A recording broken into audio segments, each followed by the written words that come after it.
అపోస్తలుడైనటువంటి పౌలు గారు ఫిలిప్పీలకు రాసిన పత్రిక మొదటి అధ్యాయములో నుండి కొన్ని మాటలు మనం చదువుకుందాం. ఫిలిప్పీలకు రాసిన పత్రిక మొదటి అధ్యాయము మొదటి వచనాన్ని మనం చదువుకుందాం. చూడండి. ఫిలిప్పీలో ఉన్న క్రీస్తు యేసునందలి సకల పరిశుద్ధులకును అధ్యక్షులకును పరిచారకులకును క్రీస్తు యేసు దాసులైన పౌలును తిమోతిని శుభమని చెప్పి రాయునది.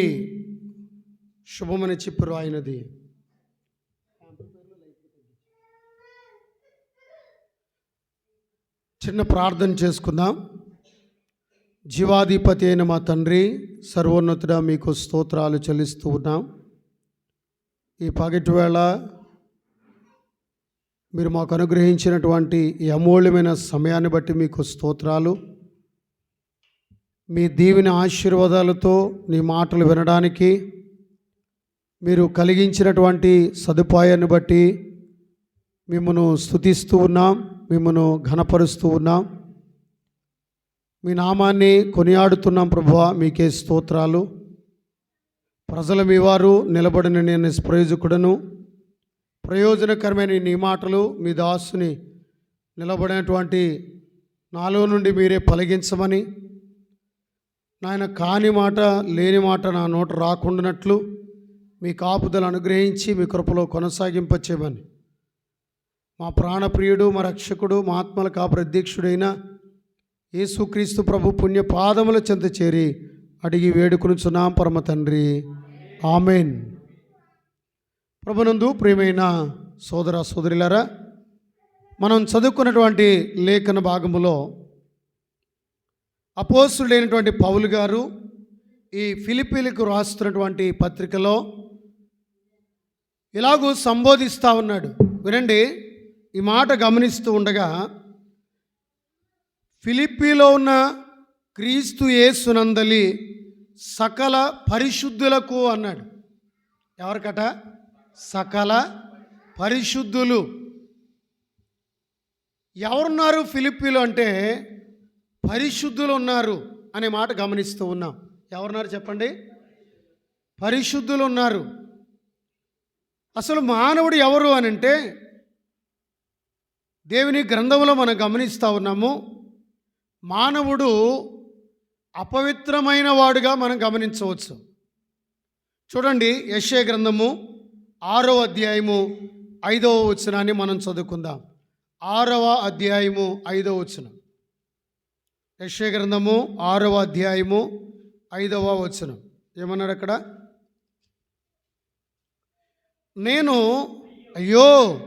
నేను అపవిత్రమైన పెదవుల గలవాడును, అపవిత్రమైన పెదవులు గల జనుల మధ్య నివసించువాడను అన్నాడు. ఎవరట?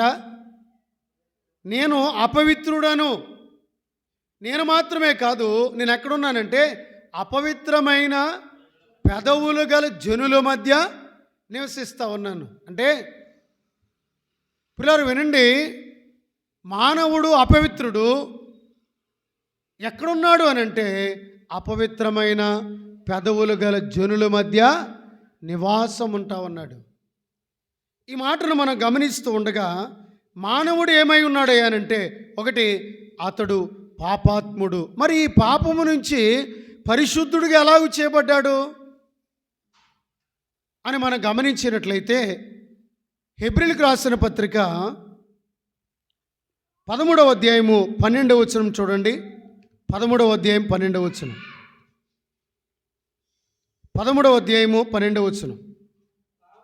కావున యేసు కూడా తన స్వరక్తము చేత ప్రజలను పరిశుద్ధపరచుటకై గవిని వెలుపట శ్రమ పొందేను అనే మాట రాయబడింది.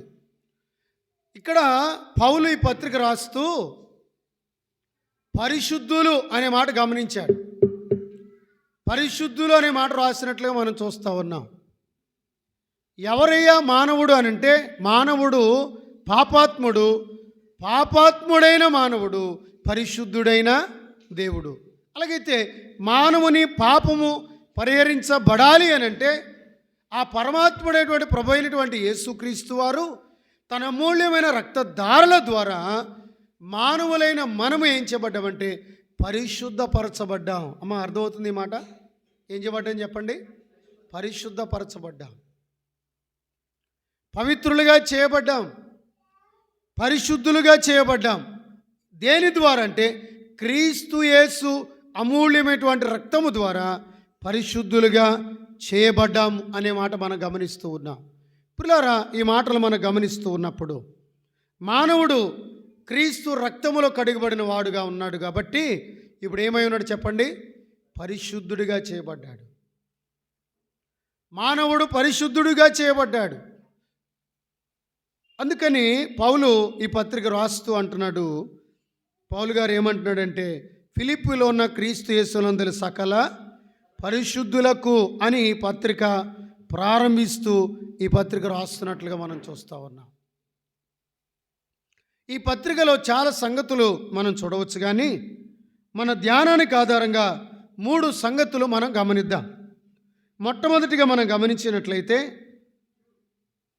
ఈ ఫిలిప్పీలో ఉన్నటువంటి విశ్వాసులు వారి జీవితాల్లో కలిగినటువంటి కొన్ని లక్షణాలు మనం గమనిస్తూ ఈ 3వ అధ్యాయంలో 3వ వచనాన్ని మనం చదువుకుందాం. 3వ అధ్యాయంలో 3వ వచనం చూడండి. 3వ వచనం, ఎందుకనగా శరీరమును ఆస్పదము చేసుకొనక దేవుని యొక్క ఆత్మ వలన ఆరాధించుచు క్రీస్తు యేసునందు అతిశయపడుచున్న మనమే సున్నతి ఆచరించు వారము అన్నాడు. ఈ భాగంలో మనం గమనిస్తున్నప్పుడు దేవుని యొక్క ఆత్మ వలన ఆరాధించుచు అన్నాడు. నాటి ఫిలిప్పీలో ఉన్నటువంటి విశ్వాసులు, నాటి ఫిలిప్పీలో ఉన్నటువంటి పరిశుద్ధులు వారు ఏమి కలిగి ఉన్నారు అని అంటే, వారు దేవునిని ఆరాధించేవారుగా ఉన్నారు. ఎలాగ ఆరాధిస్తున్నారు చెప్పండి? ఇక్కడ రాయబడి ఉంది, దేవుని యొక్క ఆత్మ వలన ఆరాధించుచు అన్నాడు. యోహాను సువార్తలో మనం చదువుకుంటాం కదా, దేవుడు ఆత్మ గనుక ఆయనను ఆరాధించేవారు ఆత్మతోనూ సత్యముతోనూ ఆరాధింపవలెను అన్నాడు.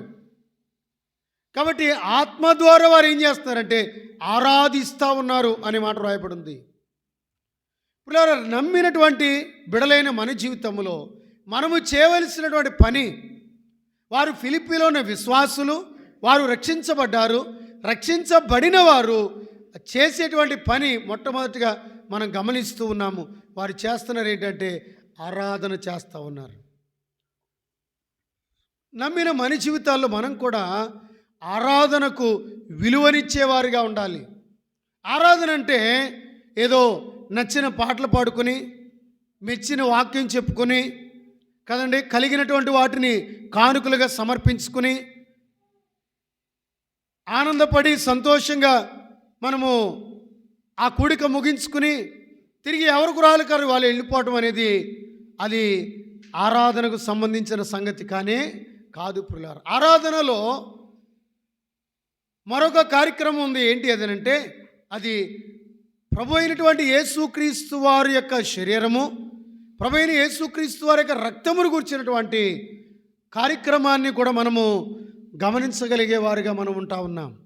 ఆదివారము ఆరాధించడానికి చేరిన మనము ప్రభు శరీరములో, ప్రభు అయిన యేసుక్రీస్తు వారి యొక్క రక్తములో మనం ఏం చేయాలంటే పాలు పంపులు పంచుకునే వారిగా ఉండాలి. రక్షించబడి పరిశుద్ధులుగా చేయబడిన మనము ప్రతి ఆదివారము ఏం చేయాలంటే ప్రభు సన్నిధికి వచ్చి ఆరాధించాలి. ఆరాధన ఆరాధన ఆత్మీయమైన ఆరాధన ఆరాధన ఆత్మీయమైన మహనీయుడైన మహారాజుకు పరలోక పరిశుద్ధ ఆరాధన ఆరాధన ఆత్మీయమైన.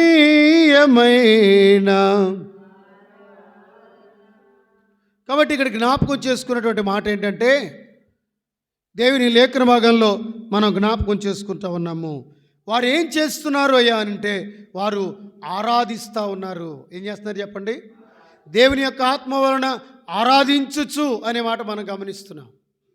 కాబట్టి దేవుని పిల్లలైన మనము, రక్షించబడిన మన జీవితాల్లో ఆరాధన అనేటువంటి దాన్ని చాలా విలువగా మనం ఎరిగి చేసేవారుగా ఉండాలి అని దేవుని లేఖనాల ద్వారా మనము హెచ్చరించబడతా ఉన్నాం. అపోస్తుల కార్యముల గ్రంథం 20వ అధ్యాయము 7వ వచనాన్ని మనం ఇలాగ చదువుకుందాం. 20వ అధ్యాయము 7వ వచనం, అపోస్తుల కార్యముల గ్రంథం. ఆదివారమున మేము రొట్టె విరుచుటకు కూడినప్పుడు అన్నాడు. ఎప్పుడట? ఆదివారమున మేము రొట్టె విరుచుటకు కూడినప్పుడు అన్నాడు. ఆదివారం ఎప్పుడు వస్తుంది చెప్పండి? ఆదివారం ఎప్పుడు వస్తుంది? నెలకొకసారి వస్తుందా?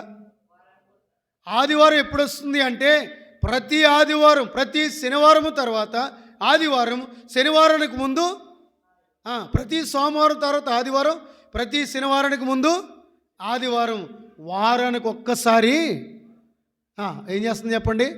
ఆదివారం వస్తూ ఉంది. శనివారానికి తర్వాత ఆదివారం, సోమవారానికి ముందు ఒక ఆదివారం. క్లియర్గా ఉంది అప్పుడు? రైట్. కాబట్టి ఆదివారం చేరి మనం ప్రభుని ఏం చేస్తాం చెప్పండి? మహిమపరిచేవారుగా, ఆరాధించేవారుగా, కొనియాడేవారుగా, మనము హృదయపూర్వకమైనటువంటి కృతజ్ఞతలు చెల్లించేవారుగా మనము ఉండాలి. పరిశుద్ధులుగా చేయబడిన వారు, రక్షించబడిన వారు ఆయన సన్నిధిలో చేయవలసినటువంటి మొట్టమొదటి పని ఆరాధన చేసేటువంటి పనిని మనం కలిగి ఉండాలి.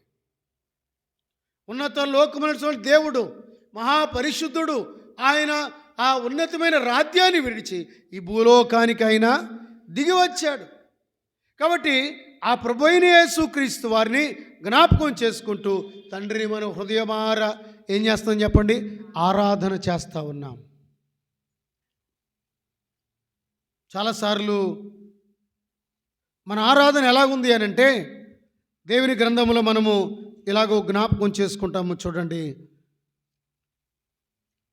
మత్తయి సువార్త 15వ అధ్యాయం.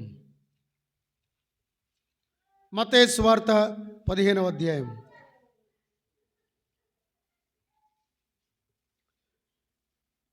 7 నుంచి 9 వచనాలు కలిసి ఉన్నాయి. అక్కడి నుంచి చదువుదాం. చూడండి. వేషధారులారా అని జ్ఞాపకం చేస్తూ, ఈ ప్రజలు తమ పెదవులతో నన్ను ఘనపరచుదురు కానీ వారి హృదయము నాకు దూరముగా ఉన్నది అన్నాడండి. ఏముందట? పెదవులతో ఘనపరుస్తున్నారు కానీ హృదయం ఎలా ఉందట చెప్పండి? దూరముగా ఉందట. పెదాలతో దేవా నిన్ను ఆరాధిస్తున్నాం, దేవా నిన్ను ఘనపరుస్తున్నాం, నీకు స్తోత్రాలు, నీకు ఘనత, నీకు మహిమ, నీకు కృతజ్ఞతాస్తుతులు చెల్లిస్తున్నామని పెదవులతో చెప్తున్నారు కానీ హృదయం ఎలా ఉందట? దేవునికి దూరముగా ఉందట. ఆరాధించే నా జీవితంలో, మన జీవితంలో ప్రభువుని సరైన రీతిలో మనం ఆరాధన చేస్తూ ఉన్నామా లేదనేది మనల్ని మనం ఏం చేసుకోవాలి చెప్పండి? పరిశీలన చేసుకోవాలి. అసలు ఈ ఆరాధన ఎవరు కోరుకున్నారు? అసలు ఈ ఆరాధన ఎవరు చేయమని చెప్పారు? చూడండి, ఒక్క మాట మనం చదువుదాం. దేవుని గ్రంథములో నుండి మనము యోహాను సువార్త 4వ అధ్యాయం 23వ వచనం చూడండి. 4వ అధ్యాయం 23వ వచనం ఏమన్నాడు అక్కడ? అయితే యథార్థముగా ఆరాధించేవారు ఆత్మతోనూ సత్యముతోనూ ఏమన్నాడు? ఆత్మతోనూ సత్యముతోనూ తండ్రిని ఆరాధించు కాలము వచ్చుచున్నది, అది ఇప్పుడును వచ్చి ఉన్నది. తన్ను ఆరాధించువారు అట్టివారే కావాలనని తండ్రి కోరుతున్నాడు అన్నాడండి. ఎవరు కోరుతున్నారట? అమ్మ, ఎవరు కోరుతున్నారు? తండ్రి కోరుకునే ఆరాధన. పిల్లలు వినండి, ఇది ఒక దైవజనుడు కోరుకునే ఆరాధన కాదు, ఒక సంఘ పెద్దలు కోరుకునే ఆరాధన కాదు, ఒక వ్యక్తి కోరుకునే ఆరాధన కాదు. పరలోకమైనటువంటి తండ్రి కోరుకునేటువంటి ఆరాధనగా మనం జ్ఞాపకం చేసుకుంటున్నాం. అట్టివారే కావాలనని ఏం చేస్తున్నాడట? తండ్రి కోరిన ఆరాధన. నమ్మిన మన జీవితంలో మనం కలిగి ఉండవలసినటువంటి మొట్టమొదటి లక్షణంగా మనం గమనిస్తున్నాం. ఆదివారం చేరి ఆయనను మనం ఏం చేయాలి? ఆరాధన చేయాలి. దానివల్ల మనకు ప్రయోజనం ఏమిటి? చాలాసార్లు ఏమీ ప్రయోజనం లేకుండా మనం చేయం కదా కొన్ని పనులు. కానీ ఆరాధించడం ద్వారా, ఆయనను ఘనపరచడం ద్వారా మనము ఆశీర్వాదాన్ని పొందుకునేవారిగా ఉంటాం. చూడండి, నిర్గమకాండం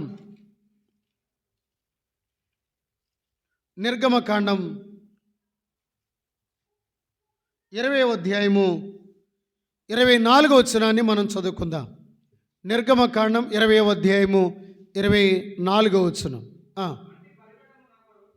మంటి బలిపీఠము నా కొరకు చేసి దాని మీద నీ దహన బలులను, సమాధాన బలులను, నీ గొర్రెలను, నీ ఎద్దులను అర్పింపవలను.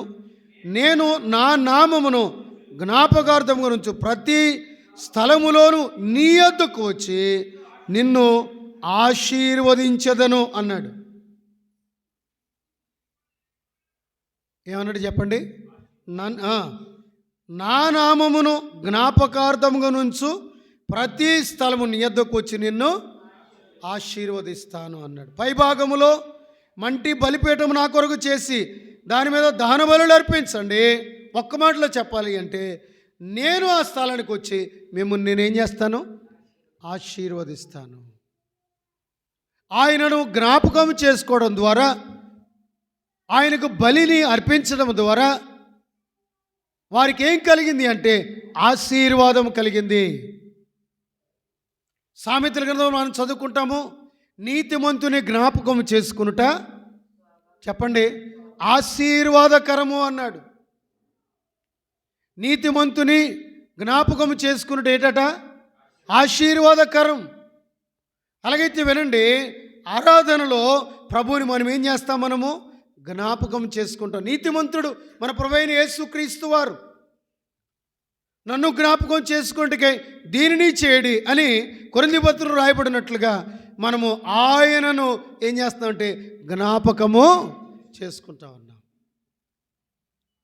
ఆయనను జ్ఞాపకము చేసుకున్నటువంటి స్థలములో ఆయన మనలను ఏం చేస్తున్నాడంటే ఆశీర్వదిస్తూ ఉన్నాడు. అమ్మా వింటున్నారా?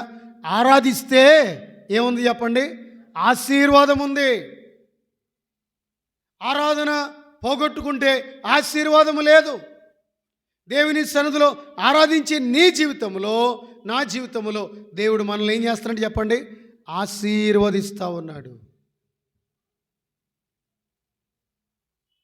చాలాసార్లు ఆశీర్వదించు దేవా, దీవించు నాయనా, ఆశీర్వదించు ప్రభువా అని మనం ప్రార్థన చేస్తాం. ఆరాధనలో ఏముంది చెప్పండి? ఆశీర్వాదం. ఆరాధించేటువంటి మనలను దేవుడు ఆశీర్వదిస్తూ ఉన్నాడు. ఒకవేళ ఏదో లోపము కలిగి, ప్రభుకి దూరమైన పరిస్థితులు కలిగి ఆరాధనకు వెలుపడిని ఉన్నావేమో, ఇప్పుడైనా వాటిని సరి చేసుకుని ప్రభు కొరకు జీవించి ప్రభు సన్నిధిలో రొట్టె పాత్రలో పాలు పంపులు పంచుకోవటం అనేది చాలా మంచిది ప్రియులారా. లోపము కొన్నటువంటి వాటిని అన్నిటిని విడిచిపెట్టి ప్రభు కొరకు పశ్చాత్తాపం కలిగి హృదయపూర్వకంగా ఆయన సన్నిధిలో గోజాడితే మన జీవితాల్లో కలిగిన అవిధేయతను ఆయన తీసివేసి పరిశుద్ధ జీవితాన్ని ఆయన ఇచ్చేవాడుగా ఉన్నాడు. ఒక్క మాట, ఆరాధిస్తే ఏముంది చెప్పండి? ఇప్పుడు ఆశీర్వాదం. రెండవ మాట మనం గమనిద్దాం. 3 సంగతులు మీకు నేను జ్ఞాపకం చేస్తానని చెప్పాను. ఇదే పత్రికలో రెండవ మాట మనం గమనిద్దాం. మొదటి మాటలో ఆరాధించాలి అనే మాట మనం చూస్తా ఉన్నాం. రక్షించబడిన మనము చేయవలసినటువంటి పని ఇక్కడ చెప్తూ ఆరాధించాలి అని చెప్పాడు.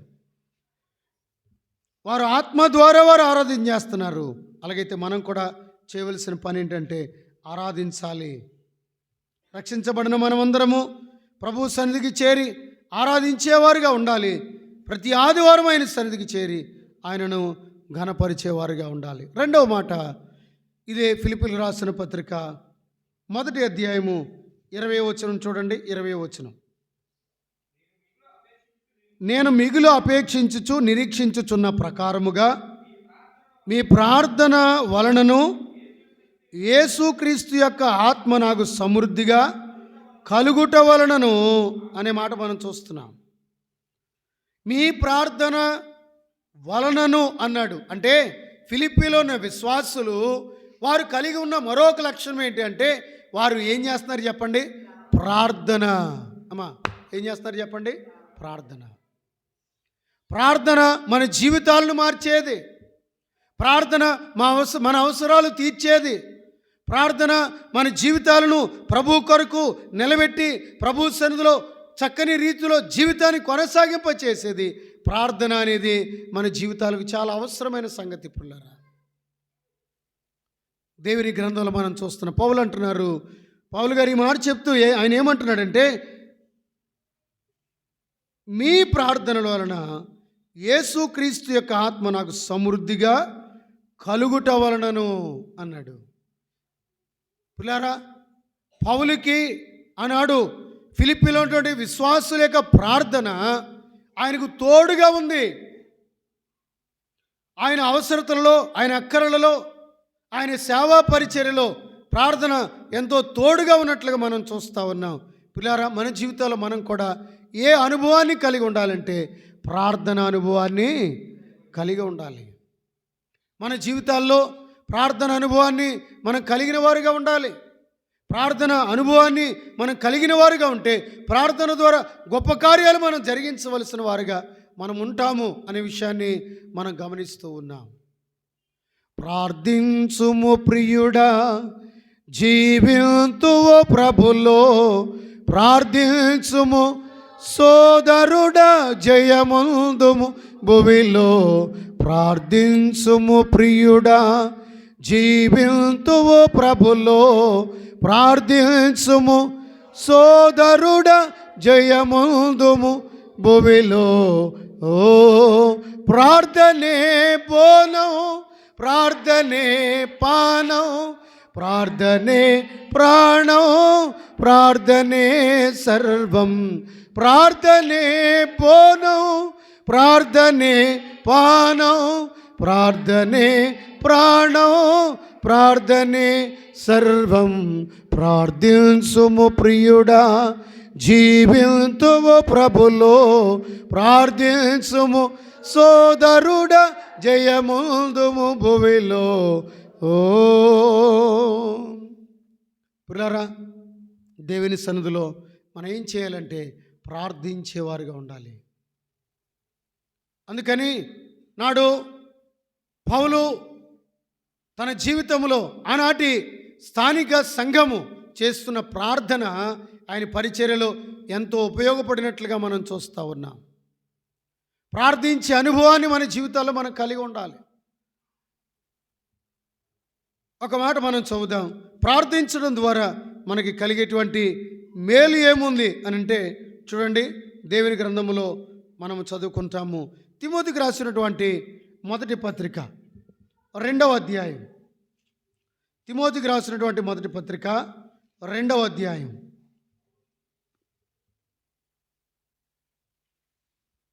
1-2 వచనాలు మనం చదువుదాం. మనము సంపూర్ణ భక్తియు మాన్యతయు కలిగి నెమ్మదిగాను సుఖముగాను బ్రతుకు నిమిత్తము అన్నిటికంటే ముఖ్యముగా మనుష్యులందరి కొరకును, రాజుల కొరకును, అధికారుల కొరకును విజ్ఞాపనలను, ప్రార్థనలను, యాచనలను, కృతజ్ఞతాస్తుతులను చేయవలనని హెచ్చరించుచున్నాను అన్నాడండి. ఏం చేస్తున్నాడట? హెచ్చరించుచున్నాను. మన జీవితంలో నెమ్మది కావాలి అంటే, అయ్యా అమ్మ వినండి, మన జీవితంలో మన నెమ్మది కావాలి అంటే మన జీవితంలో ఏముండాలి చెప్పండి? ప్రార్థన ఉండాలి. బాబు ఏముండాలి చెప్పండి? ప్రార్థన ఉండాలి. ప్రార్థన ద్వారా గొప్ప కార్యాలు దేవుడు చేస్తాడు. మన జీవితంలో నెమ్మది కలిగి ఉండాలి అంటే ఏం కలిగి ఉండాలంటున్నాడు? ప్రార్థన. ప్రార్థన ఏమి ఇచ్చేదంటే నెమ్మదినిచ్చేది. అమ్మా వింటున్నారు ఈ మాట? ప్రార్థన నెమ్మదినిచ్చేది. నీ కుటుంబంలో నెమ్మది లేదా, శాంతి లేదా, సమాధానము లేదా, ఆర్థికపరమైన ఇబ్బందులు, పరిస్థితుల మధ్య నీ జీవితం కొట్లాడుతున్నటువంటి పరిస్థితుల మధ్యలో చేయవలసిన పని ఏంటో తెలుసా? మోకరించి దేవుని సన్నిధిలో మనం ఏం చేయాలి? ప్రార్థన చేయాలి. ప్రార్థన ఫలభరితమైనటువంటి జీవితాన్ని నీ జీవితంలో నింపేదిగా ఉన్నట్లుగా మనం చూస్తూ ఉన్నాం. అందుకే అన్నాడు, నెమ్మదిగా సుఖంగా బ్రతుకు నిమిత్తము అన్నిటికంటే ముఖ్యంగా మనుషులందరి కొరకు మీరేం చేయాలి? ప్రార్థన చేయాలి. కొంత ప్రార్థన ఎలా ఉంటుందో తెలుసా? యేసునైన తండ్రి నన్ను దీవించు, నా కుటుంబాన్ని దీవించు, మా కూతుర్ని, అల్లుడిని, మా బంధువుల్ని అందరినీ దీవించు నాయన, ప్రజలందరినీ దీవించు, ఆమేన్. ఇందులో ప్రజలందరూ ఎక్కడున్నారు చెప్పండి? ఎక్కడున్నారు వీళ్ళందరూ? ఏమ్మా మా కొరకు ప్రార్థన చేస్తారంటే, అయ్య బాబోయ్ అందరినీ దీవించని దాంట్లో మీరు కూడా వచ్చేస్తారండి అని ప్రపంచ ప్రార్థన ఒకసారి చేసేస్తారనమాట వీళ్ళు. పిల్లలు, అందుకని మనము దేవుని లేఖన భాగంలో జ్ఞాపకం చేసుకుంటున్నాం. నెమ్మది మన జీవితాల్లో కలగాలి అంటే మనం చేయవలసింది ఏంటి చెప్పండి? ప్రార్థన. నెమ్మది లేని కుటుంబాలకు మన కుటుంబాలు ఉంటే దానికి అర్థం ఏంటి తెలుసా? మన కుటుంబాల్లో ఏం లోపించింది? ప్రార్థన లోపించింది. ప్రార్థన లోపిస్తే, ప్రార్థన మన జీవితాలను ప్రార్థన జీవితం లేని పరిస్థితులు మన జీవితాలు కలిగి ఉంటే నెమ్మదిని మనం పొందలేము. నెమ్మది పొందాలి అంటే మన జీవితాల్లో మనము ఏం కలిగి ఉండాలి చెప్పండి? ప్రార్థన అనే అనుభవాన్ని మనం కలిగి ఉండాలి. లూకాసు వార్త 22వ అధ్యాయము 40వ వచనం చూడండి. 22వ అధ్యాయం 40వ వచనం. లూకాసు వార్త. ఆ చోటు చేరి ఆయన వారితో, మీరు శోధనలో ప్రవేశించకుండానట్లు ప్రార్థన చేయుడని చెప్పాను అనే మాట చూస్తూ ఉన్నాం. మీరు శోధనలో ప్రవేశించకుండానట్లు ఏం చేయండి? ప్రార్థన చేయండి. శోధనలో ప్రవేశించకుండా ఉండాలి అని అంటే మనం చేయవలసినటువంటి సూత్రాన్ని ఇక్కడ చెప్పాడు. మీరు శోధనలో ప్రవేశించకుండానట్లు ప్రార్థన చేయుడై అంటున్నాడు. అంటే దాని అర్థం ఏంటి అని అంటే, శోధనలో పడకుండా ఉండాలి అంటే ఏం కావాలి? ఇప్పుడు ప్రార్థన ఉండాలి. అర్థమైంది ఈ మాట? నెమ్మది కావాలంటే ఏముండాలి? ప్రార్థన ఉండాలి. శోధన తప్పించబడాలి అంటే మన కుటుంబాల్లో ఏముండాలి? ప్రార్థన ఉండాలి. ప్రార్థన లోపిస్తే నెమ్మది లేదు, ప్రార్థన లోపిస్తే శోధనలో పడిపోతాం. కాబట్టి ప్రార్థన ద్వారా శోధనను మనం ఏం చేయవచ్చు అంటే జయించవచ్చు.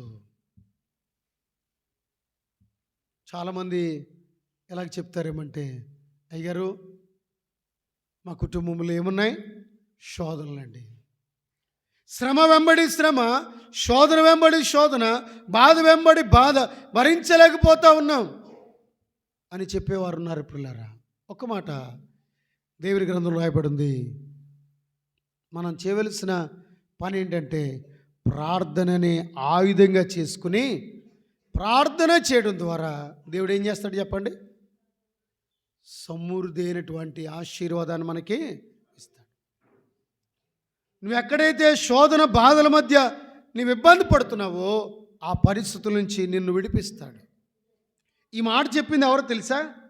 మీరు శోధనలో ప్రవేశించకుండానట్లు ఏం చేయండి? ప్రార్థన చేయడం అని చెప్పిన వారు ఎవరు? మన ప్రభు అయిన యేసుక్రీస్తు వారు. ప్రభు అయిన యేసుక్రీస్తు వారు ఆనాడు దినాన్న శిష్యులతో చెప్తా ఉన్నారు, మీరు శోధనలో పడిపోతారయ్యా. ఏమి లేకపోతే ఏమి లేకపోతే? ప్రార్థన లేకపోతే.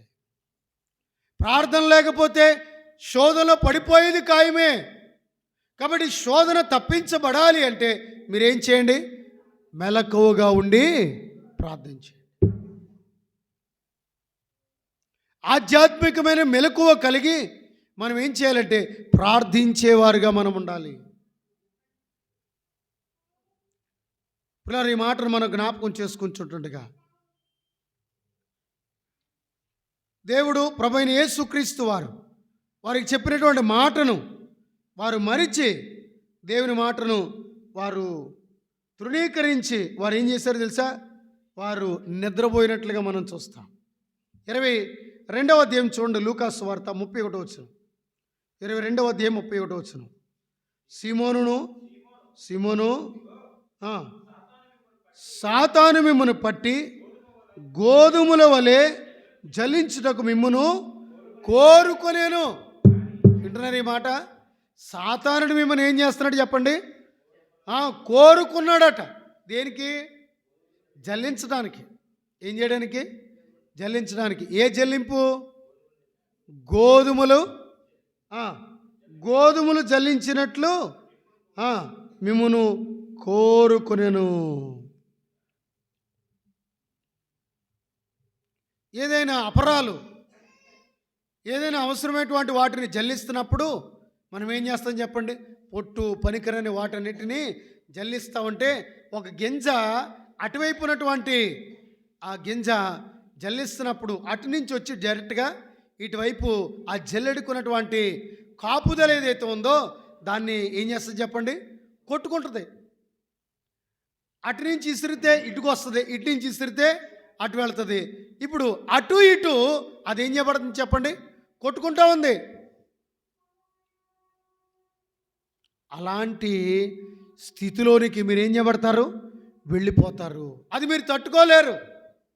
కాబట్టి మీరు ఏం చేయండి అంటే, అయ్యా మీరు మెలకువగా ఉండి ఏం చేయాలి? ప్రార్థన చేయండి.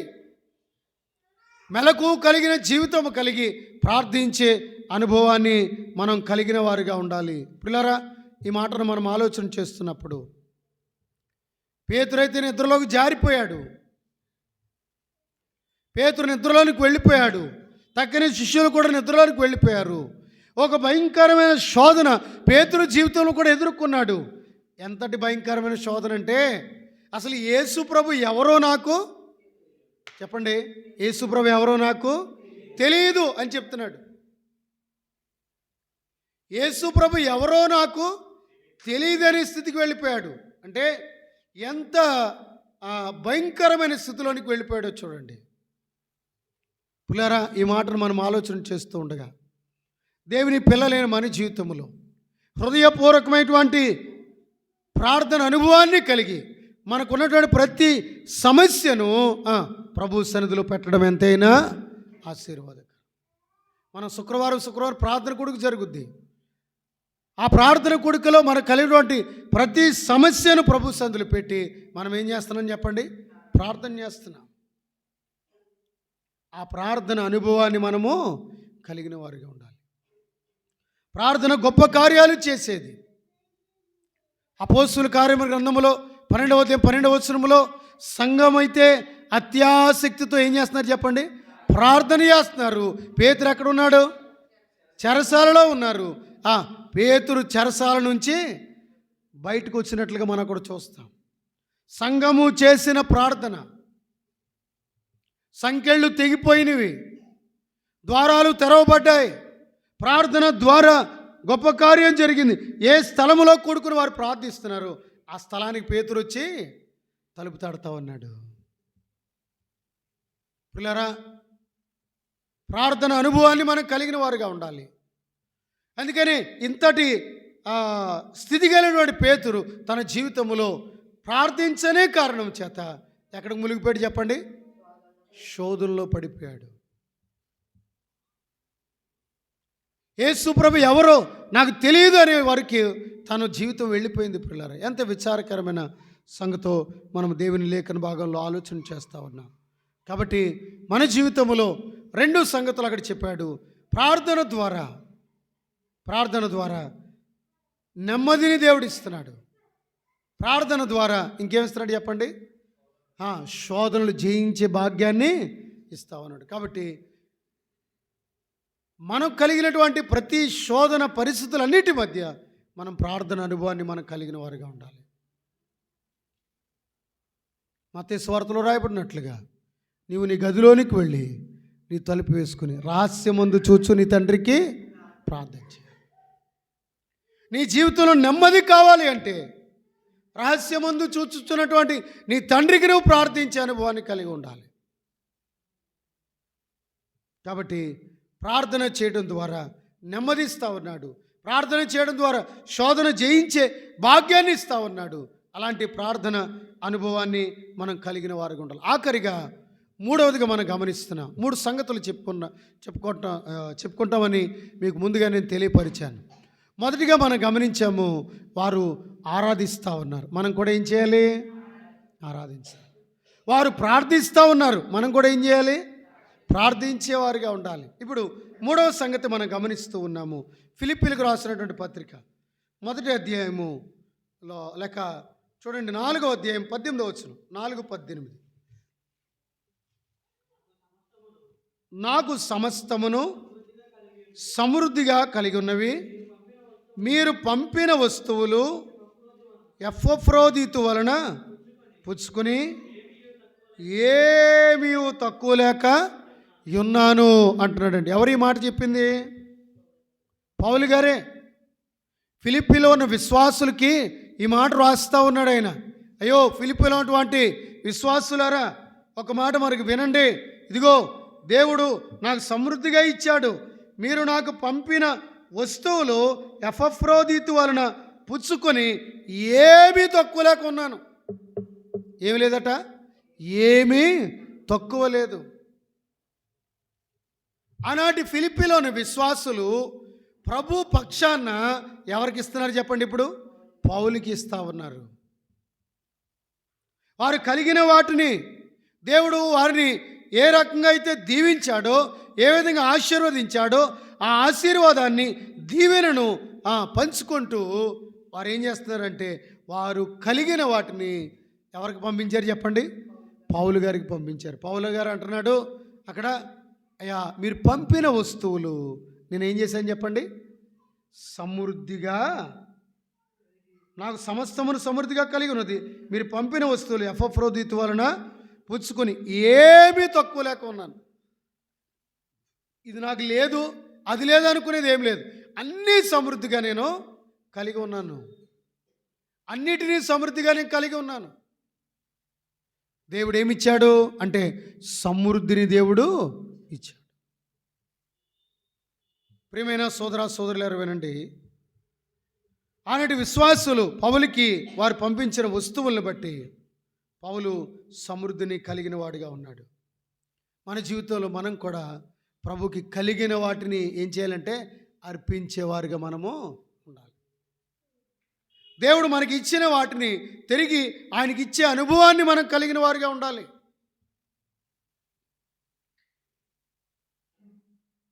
దేవుని గ్రంథంలో మనం చూస్తూ ఉన్నాము. సామెతల గ్రంథం 3వ అధ్యాయం 9వ వచనాన్ని మనం చదువుకుందాం. చూడండి, 3వ అధ్యాయం 9వ వచనం.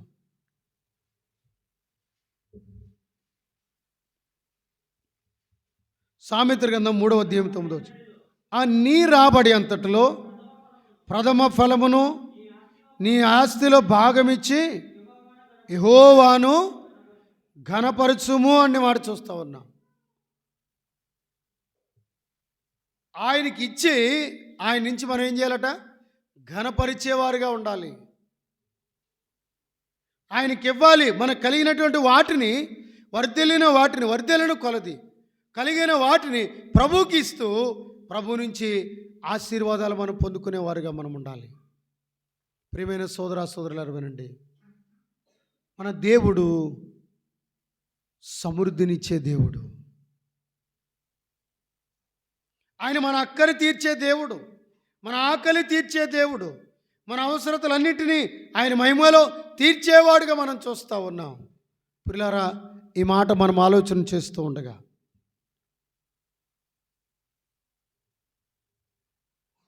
దేవుడు మనకి ఇచ్చినటువంటి వాటన్నిటినీ ప్రభుకిస్తూ ఆయన దగ్గర నుంచి మనం పొందుకునేవారుగా ఉండాలి అనే మాట మనం గమనిస్తూ ఉన్నాం.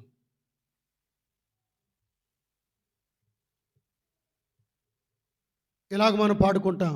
కానుకల పాత్ర కరమునత కల్వారి ప్రేమాను కొలువేసి నీవు ప్రభు ప్రేమనులికేచు పెదవులనే గాక కనుపరచుము నీ ప్రేమ కనుపరచుము నీ ప్రేమ కానుక రూపమున బలవంతము లేదు సనుగులతో వలదు పిసినితనము లేక విసుగాక ఇమ్ము తక్కువగా గాక ఎక్కువగా ఏమో మక్కువతో ఇచ్చినది లెక్కింపబడును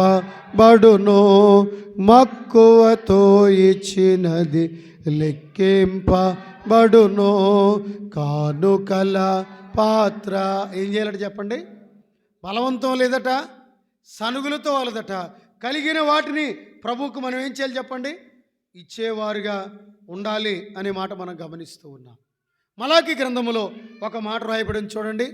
మలాకి గ్రంథములో మనం ముగింపులోనికి వస్తూ ఉన్నాం. మలాకి గ్రంథం 3వ అధ్యాయం 10వ వచనం. 3వ అధ్యాయం 10వ వచనం. నా మందిరములో ఆహారం ఉండునట్లు 10వ భాగమంతయు మందిరపు నిధిలోనికి తీసుకుని రండి. దీనిని చేసి మీరు నన్ను శోధించినడలా నేను ఆకాశపు వాకిళ్లను విప్పి పట్టజాలనంత విస్తారముగా దీవెనలు కుమ్మరించదనని సైన్యములకు అధిపతికి యెహోవా సెలవిచ్చుచున్నాడు. పురిలారా వినండి, దేవుని గ్రంథంలో మనం చూస్తూ ఉన్నాము. దేవుని లేఖన భాగాలు మనం గమనిస్తే నా మందిరములో ఆహారం ఉండునట్లు 10వ భాగమంతయు మీ నా మందిరపు నిధిలోనికి తీసుకుని రండి. దీనిని చేసి మీరు నన్ను ఏం చేయండి ఏం చేయండి? శోధించండి. వింటున్నారు ఈ మాట? మీరు నాకు ఇచ్చి నన్ను శోధించండి, నేనేం చేస్తాను? ఆకాశపు వాకండ్లను విప్పి పట్టజాలనంత విస్తారమైన దీవెనలు కుమ్మరిస్తాను అని చెప్తున్నాడు. చూసారా, మనం చేయవలసిన పని చెప్పాడు, ఆయన చేసే పని చెప్పాడు. మనం చేయవలసింది ఏంటట? ఏం చేయాలి మనం అంటే, ఇలా చెప్తాను, అర్థం చేసుకోండి. మనం గుప్పులు విప్పాలి. దేవుడు ఏమి విప్పుతాడు చెప్పండి? అక్కడ మాట ఏముంది అక్కడ? మనం గుప్పులు విప్పితే ఆయన ఏం తెరుస్తాడట? ఆకాశపు వాకిళ్లను విప్పుతాడట. గుప్పిలి చిన్నదే కానీ ఆకాశపు వాకిలి పెద్దది.